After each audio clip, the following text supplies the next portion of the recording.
I'm here with Alexander Mercouris, editor-in-chief of the Duran. Alexander, let's just get right into it. The OPCW, Wikileaks has released what they call Part 4 of OPCW Douma. I'm going to read you directly from that release, and you can comment right afterwards. Needless to say, the OPCW story is just getting worse and worse for the OPCW. Their lies are being exposed. Here is from Wikileaks. Today, Wikileaks releases more internal documents from the OPCW regarding the investigation into the alleged chemical attack in Douma in April 2018. One of the documents is an email exchange dated 27 and 28 February between members of the fact-finding mission, FFM, deployed to Douma and the senior officials of the OPCW. It includes an email from Sebastian Braga, chief of cabinet at the OPCW, where he instructs that an engineering support from Ian Henderson should be removed from the secure registry of the organization. Quote, please get this document out of DRA, Documents Registry Archive, and please remove all traces, if any, of its delivery, storage, whatever, in DRA. The main finding of Henderson, who inspected the sites in Douma and 2 cylinders that were found on the site of the alleged attack, was that they were more likely manually placed there than dropped from a plane or helicopter from considerable heights. His findings were omitted from the official final OPCW report on the Douma incident. Alexander. Right. Perhaps let's just, we've discussed this story several times in several videos now, but let's just remind ourselves what this is, what this is all about. This is about a chemical attack, an alleged chemical attack that supposedly happened in the Syrian town of Douma, which is near Damascus, in 2018. This was a town that was controlled by an Islamic group called Jaish al-Islam, which is a very, very hardline, militant group with an ideology very similar to Al-Qaeda. Some say that it has connections to Al-Qaeda. It was in control of this town. The Syrian army placed the town under siege to drive Jaish al-Islam out. And they did eventually, lay down their arms. Jaish al-Islam did eventually lay down their arms, and the Syrian army marched in and took the place over. Now, just a few hours before this happened, before the Syrian army gained control of Douma, reports appeared on social media and in the international media that there'd been a chemical attack on the town. And we had all the usual pictures and photographs and people looking ill and all the stories. This is another chemical attack. And of course, the Western powers immediately rushed to the conclusion, or said they rushed to the conclusion, that it was the work of the Syrian government. And within a few days of that attack, the United States, Britain, and France launched a series of missile attacks on Syria, purportedly in retaliation for this chemical attack on Douma.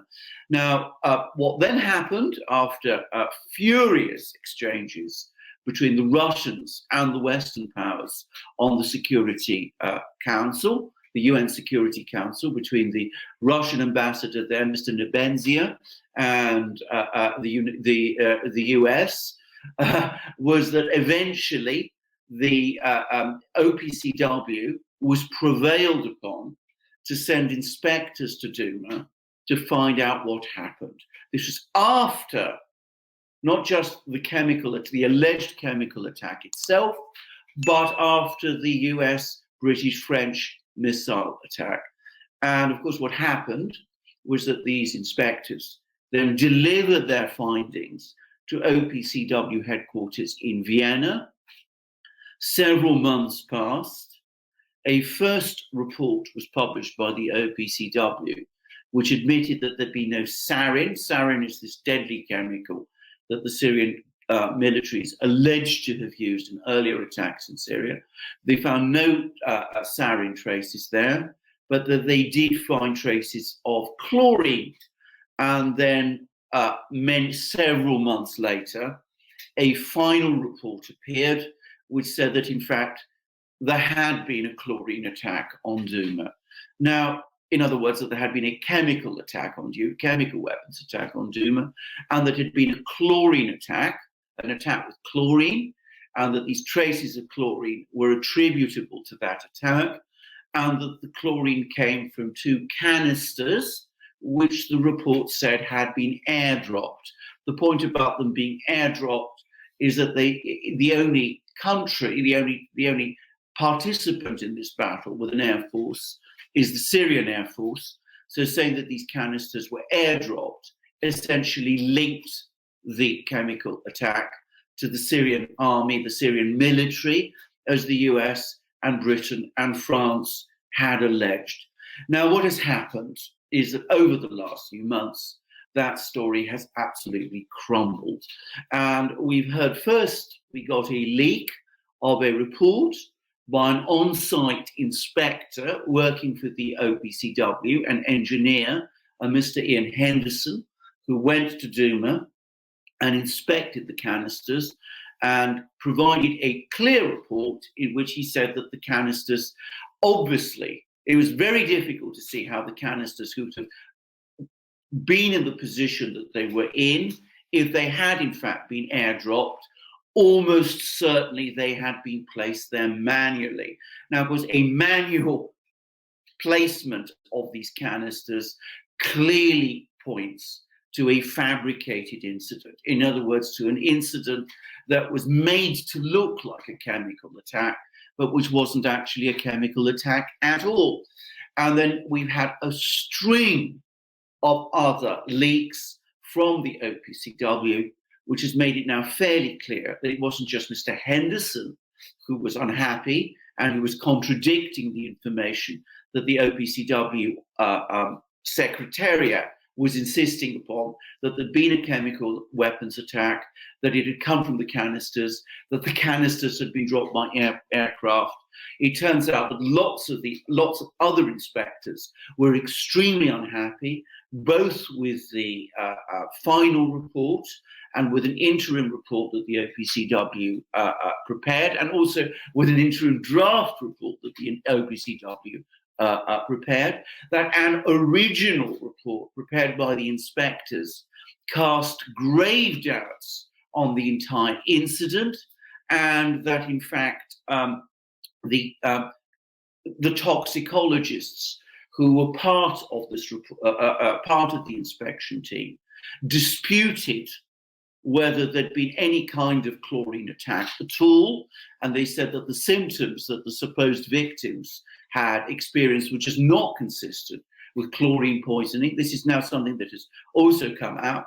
And over and above and beyond this, we've also learned that various political people within the Secretariat, a British diplomat called Mr. Fairweather, Sebastian Brahe, who is a French diplomat. Remember, Britain and France participated in these chemical attacks. He also appears to have been, well, he also was involved.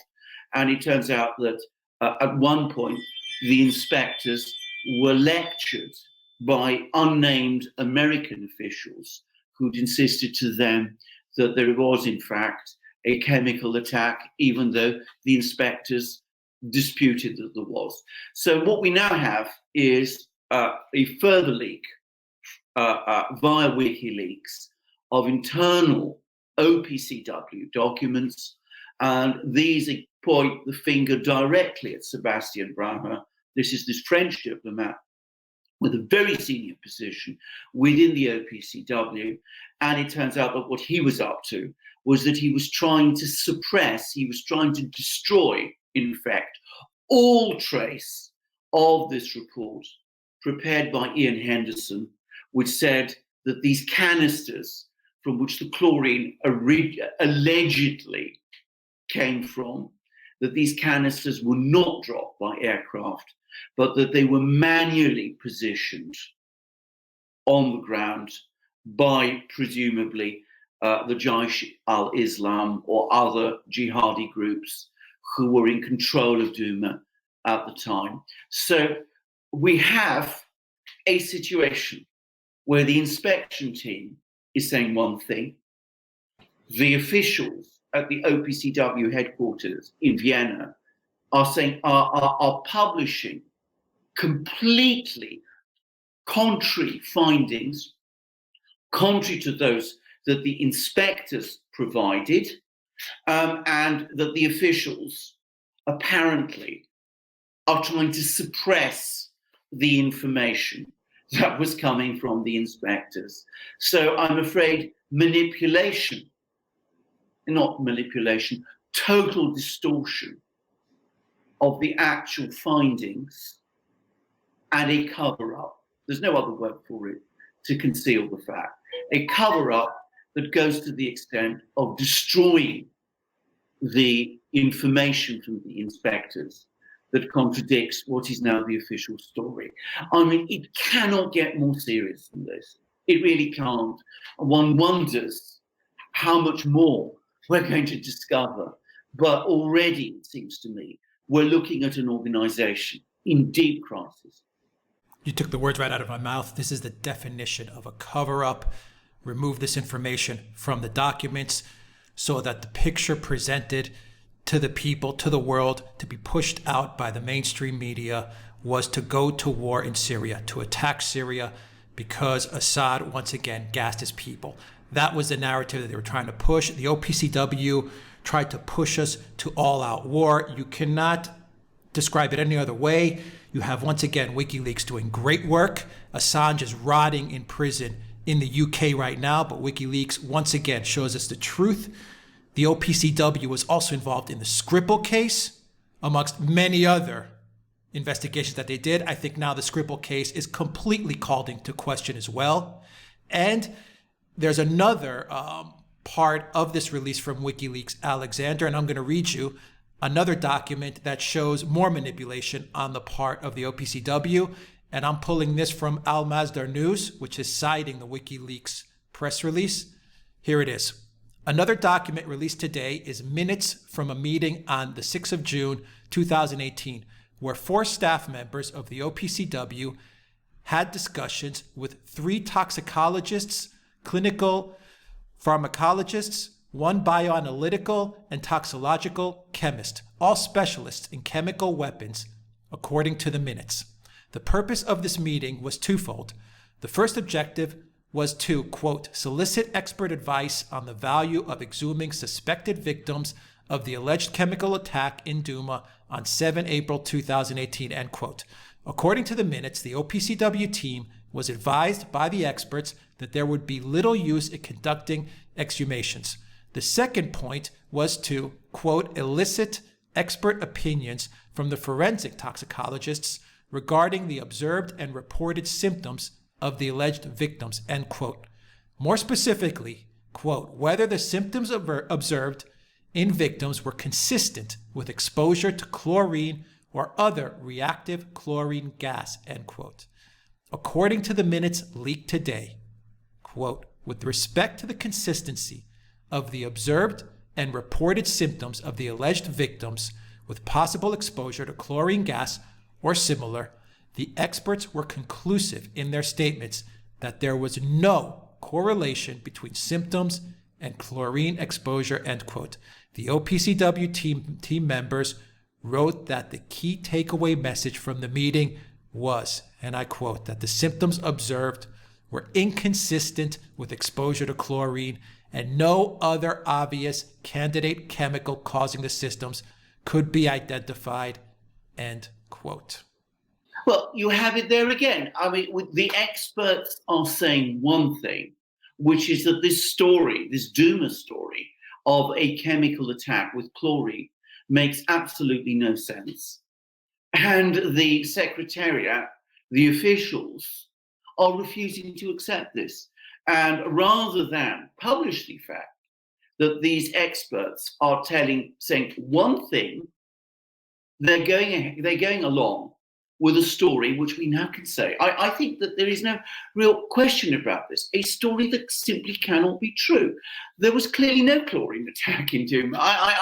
I'm now going to say that straightforwardly. I cannot see how one can argue that there was a chlorine attack in Douma of the kind described when the actual experts, the people who understand chlorine poisoning, say that there is no correlation between the reported systems and a chlorine attack. If anybody in the OPCW, within the Secretariat, wants to come along and say, well, there's some mistake here, that this is a misunderstanding, that, you're getting incorrect reports from these people, we've got other experts who say something else. Well, let them come along and say that. They're not doing so. There is instead a total silence. The OPCW is not responding to these reports, these latest reports from people like, as I said, the toxicologists, the people who understand chlorine poisoning. They're not responding publicly to the report of Ian Henderson, the one who says that these canisters weren't dropped from the air, that they were placed there.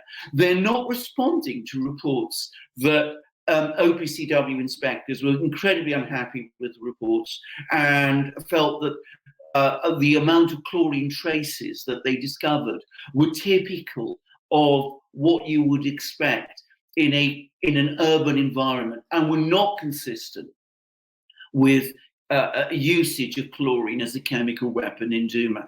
They're not responding to any of this. Given this silence, what else can we do but accept these reports that we're now getting from all of these experts as true? So I come back to what I said. Clearly, there was no chemical attack in Douma. There was no chemical attack with sarin, because the OPCW itself has admitted there were no traces of sarin in Douma, and there was no chlorine attack in Douma either, because we know that one set of inspectors whose information was leaked in an earlier Wikileaks leak said that the chlorine traces that were found were insufficient to prove a chemical attack. And now we have another set of experts, the toxicological experts, who say that the symptoms that the alleged victims exhibited do not correlate in any way with chlorine poisoning.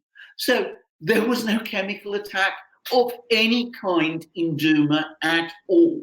That seems to me, on the basis of the information that we now have, to be the only possible conclusion. And I am very, very glad that you mentioned WikiLeaks and the important role that they are playing at the time when the founder of WikiLeaks, Julian Assange, is rotting. That's the absolutely correct word to use, rotting in Belmarsh prison.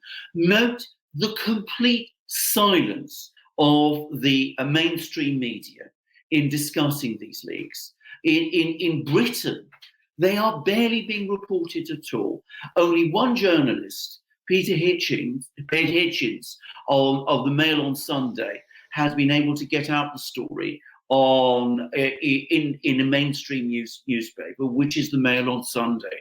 And he wrote a very, very sad comment on his blog recently, which has also been published by the Mail on Sunday, lamenting the fact that no one else is reporting this story. It is extraordinary how the OPCW is unraveling, losing its credibility, not just, of course, with, in Syria, but all across the world. Everybody, all the major powers now, India, Brazil, China, South Africa, everywhere across the world, except in the West, people are watching this, they're reading all of this, they're now well aware of the fact that the OPCW has been taken over, in effect, by a group of people at the top in the Secretariat who are beholden to the Western powers, and that its reports are no longer reliable. And you mentioned how, the Skripal affair, the OPCW is supposed to have played a key role in that. Well, try telling South Africans, Indians, Brazilians, Argentinians, Indonesians, Filipinos now that the OPCW information on the Skripal attack is reliable when they have it in black and white. How the OPCW report on Douma is not. And by the way, I would add that at the time of the Douma attack and at the time of the Skripal attack, there were people in Britain and the United States who were trying to link the two and to point the finger at Russia in relation to both. The Russians were sort of insinuated to be carrying out chemical attacks in Syria at the same time as they were carrying out chemical attacks in Britain. So there we are. They're destroying the credibility of this key organization that is there to police and administer and enforce the chemical warfare, the Chemical Weapons Convention, which, if this goes on for much longer, that convention too, another key arms treaty, will be in crisis. Yeah, I completely agree. The mainstream media blackout of this story is quite disgusting. In the U.S. side, it's only Tucker Carlson that has reported this. Everyone else, from Fox News to MSNBC to CNN, New York Times, Washington Post, complete blackout. And actually, they still push the Assad gassed his people narrative. And I'll take Fox News, for example. Many quote unquote journalists there keep on pushing this line, Assad gassed his people. They owe the Syrian population and Assad an apology, and they need to get their facts straight. I completely agree with you, Alexander. Russia, India, Pakistan, South Africa, China, Indonesia, Philippines, they all need to look at the OPCW and say, look, either this place cleans house or we're out of here, because there's no doubt the OPCW is completely corrupted. And Alexander, your final thoughts? What happens next? Does not the UK, does not France, does not the United States, Nikki Haley, Trump, all these people that pushed for war with Syria, they pushed for war, and people may not want to hear that. They also need to issue an apology. I know they won't, and what I'm saying is extremely naive. But I wouldn't mind seeing a tweet from US President Trump saying, you know what? The OPCW is corrupt, and they got it wrong in Syria. Let's see that tweet, because he's tweeting the exact opposite in terms of Syria. Well, can I just say something? I mean, believe it or not, the one person who I can just about saying something like that at some point in the future may be Donald Trump. He has shown a maverick ability to go against narratives before. He's never been keen on the war in Syria. I don't know whether he's even aware of all of this with the OPCW, by the way. I mean, he does follow Tucker Carlson, so perhaps he is. But well, I'll tell our users real quick, Alexander, this video will get suppressed. It'll get demonetized. It won't get the exposure it deserves. So I tell all our viewers, share the video out, share this news out, get it into Trump's view, get it into his Twitter timeline then, because I would like to see that tweet. Absolutely. I mean, and it may come. And by the way, if it happens, that will galvanize the whole thing. I mean, you'll have a string of denunciations from the Democrats and all kinds of people like that, saying, Trump is an imbecile, a monster, he's turned round and all that kind of thing. But, of course, that will expose the story, which at the moment, as I said, is being suppressed. For the rest, the British are not going to apologise. The French are not going to apologise. The OPCW itself, the secretariat there, isn't going to apologise either. None of those people are going to apologise. And maybe apologies is not really what we should be looking for. What we should be looking for is a final admission that this war in Syria has been an utter disaster. It has been massively manipulated in propaganda terms. You can't assume that any reporting you get on Syria, on any subject, is true. I mean, you simply can't. I mean, repeatedly come across this, where we see things being said about Syria and about the war there, that when you actually drill through to the bottom, they just don't correspond to what we can see ourselves, to what the facts and the information that we are being provided with access to. But perhaps even beyond Syria, this does bring back the subject of arms control treaties and the international organizations that administer them. If the OPCW is now being taken control of in this way and is being used in this fashion, that is an incredibly serious thing. And I think there needs to be a full investigation done of what is going on with the OPCW. I think people like Mr. Arias, who is its Secretary General, Mr. Braha, who is this French diplomat who is now the chef du cabinet and apparently essentially runs it, Mr. Fairweather, who was the previous chef du cabinet, who also previously ran it. All of these people need to be asked very severe questions.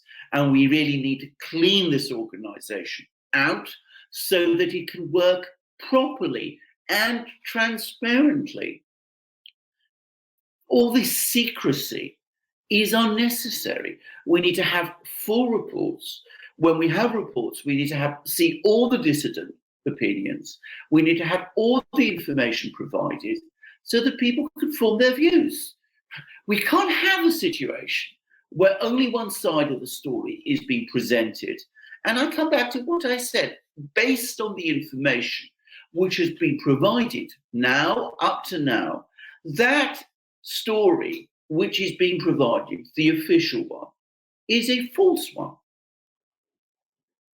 The United States, Britain and France launched a chemical attack, a missile attack on a sovereign country. The Russian military was there. I mean, it was an extremely dangerous situation. It could have gone horribly and disastrously wrong. And you talk about a cover-up. Of course, there is a cover-up within the OPCW. There is an even bigger cover-up because what the OPCW is trying to do is cover up for the fact that what the Americans, the British, and the French did by launching that missile attack was an act of aggression, unwarranted, illegal, and contrary to international law, and based on a story of a chemical attack, which was untrue. They need to go to prison, Alexander. All these people, they almost got us into a massive world war. And we would have seen hundreds of thousands of people dying if conflict broke out between Russia and the United States.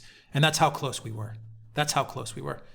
We were very close. We were very close. I mean, it was the good sense of General Mattis, who was the U.S. Defense Secretary at the time, and of various other U.S. military officials, which basically held back from a much bigger missile attack, which was being threatened. But as I said, I mean, we talked about Arias and all those people in the OPCW who need to be asked questions. What about Macron in France? What about Theresa May, who was Prime Minister? What about Boris Johnson, who signed it all off? I mean, he was Foreign Secretary of Britain at the time. All of these people need to be made to answer questions. And these diplomats, Fairweather and Braha, British and French, who were they working with? I mean, were they in touch with the British and French foreign ministries? Well, of course they were. I mean, how was all this coordinated? Who were those American officials who came along to the OPCW and tried to put pressure on the inspectors? All right. Alexander Mercouris, Senator-in-Chief of the Duran. Thank you very much. Guys, if you like this video, click the subscribe button down below. Click on that notifications bell. Look for us on iTunes and Soundcloud for an audio copy as well. Check us out on BitChute and DuranVideo.com, where we post all our videos. and donate to us, PayPal, Patreon, subscribe, star. Your donation really helps us out a whole lot. And we still have DRN20, 20% off everything from the Duran shop. It's still running. So go to the Duran shop, pick up some merchandise, put the code DRN20 in the checkout page. And we also have 2 ebooks, Alexander, on some more cover-ups, Epstein and Ukraine Gate. We certainly do, if I may say so. I mean, this is. I mean, we're living in a world of cover-ups, it seems to me, because if we're talking about Epstein, I mean, our book on Epstein is primarily on this specific subject. I'm afraid my dog's. Just keep on. Either bring your dog into the video. I'm not going to edit any of this out. Either bring your dog into the video, or he's getting very excited because he's. Yes. Shall I start again, Alex? There we go. Come, biscuit. There we go. Just keep on going. Just keep on going, Alex. There we go. Talk about the ebooks. There we go. So, may I just say, I mean, my dog is obviously furious also about all of these cover-ups, and so he should be, because our ebooks are all about, as Alex correctly said, cover-ups. Cover-ups seem to be almost completely out of control at the moment. And in some ways, the most grotesque of all is the one involving Jeffrey Epstein. Now, we've discussed Jeffrey Epstein many times in the videos we've done. We've had massive trouble, just as we've had with the OPCW, getting videos circulated, our videos about Epstein. I mean, they get routinely demonetized, so they don't circulate freely in social media. They get suppressed, and we're not, of course, the only people who try to report Epstein's story, who found ourselves facing the same difficulties. And it is very consistent with the whole reality of the Epstein affair, because what you have here is a man, Epstein, apparently immensely rich. He allegedly is worth $577 million. We know for a fact that he is a massive criminal, a serial sex offender, a serial rapist, a sex trafficker, a monster. And yet we know so little else about him. We don't know really how he became rich. We don't really know who he really was. We don't know how he got all the extraordinary connections that he did. There is so much mystery about this man.